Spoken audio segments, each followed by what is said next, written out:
புச்சி பாபு சனா இயக்கத்தில் ராம் சரண், ஜான்வி கபூர், சிவராஜ்குமார், திவ்யேந்து, ஜெகபதி பாபு, பொம்மன் இரானி உள்ளிட்ட பலர் நடிப்பில் உருவாகியுள்ள பெத்தி படத்துக்கு தனது பின்னணி இசையால் ஏ.ஆர். ரஹ்மான் உயிர் கொடுத்துள்ளார். லப்பர் பந்து, பைசன் என 2 படங்களை சேர்த்து பார்த்தது போல ஒரு அனுபவத்தை பெத்தி படம் கொடுத்துள்ளது. மலை கிராமத்தில் பிறந்த ஆட்டக்கூலியான பெத்தி தனது ஊருக்கான அடையாளத்தையும் ரயிலையும் கொண்டு வந்தாரா, இல்லையா என்பதை கடைசி வரை பரபரப்பாக கொண்டு சென்று ராம் சரணின் நடிப்பால் ரசிக்க வைத்துள்ளார் இயக்குனர். 18,000 கிராமங்கள் இந்தியாவில் அடையாளம் இல்லாமல் இருப்பதை வெளிப்படுத்தும் வசனம் தான் படத்தின் ஒட்டுமொத்த உயிர்நாடியாக உள்ளது. விஜயநகரம் எனும் ஊரை தாண்டி மலை கிராமத்தில் எந்தவொரு அடையாளமும் இல்லாமல் சுமார் 1800க்கும் அதிகமான மக்கள் உள்ளனர். அந்த மலையை தாண்டி ரயில் சென்றாலும் அந்த ஊரில் அது நிற்காத நிலையில் ஒத்தையடி பாதையில் பல கிலோமீட்டர் நடந்தே மக்கள் வேலைக்கு செல்லும் சூழல் நிலவுகிறது. கூலி கொடுத்தால் யாருக்காகவும் ஆடக்கூடிய ஆட்டக்கூலியாக அறிமுகமாகிறார் பெத்தி ராம் சரண்.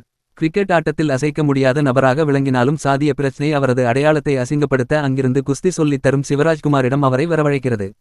அதற்கு காரணமாக அப்பளசூரி கதாபாத்திரத்தில் நடித்துள்ள ஜெகபதி பாபுவிற்கு நேரும் சம்பவமும் வழிகாட்டுகிறது. எப்படியாவது குஸ்தியில் தேசிய சாம்பியனாக மாறி தனது ஊருக்கு அடையாளத்தை பெற்று தர போராடும் பெத்திக்கு கிளைமேக்ஸ் நெருக்கத்தில் என்ன நடக்கிறது? இனிமேல் விளையாடவே முடியாத சூழல் உருவாக அதன் பின்னர் அவர் சாதித்தாரா, இல்லையா என்பது தான் பெத்தி படத்தின் கதை.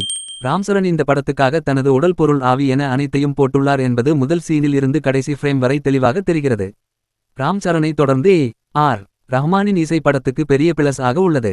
ரத்னவேலு மலை கிராமத்தையும் அந்த ரயில் காட்சிகளையும் ராம் சரண் கிரிக்கெட் விளையாடுவது, குஸ்தி போடுவது, கிளைமேக்ஸில் ஓடும் காட்சிகள் என தனது கேமராவில் படம் பிடித்த விதம் பார்வையாளர்களை வியப்பில் ஆழ்த்துகிறது.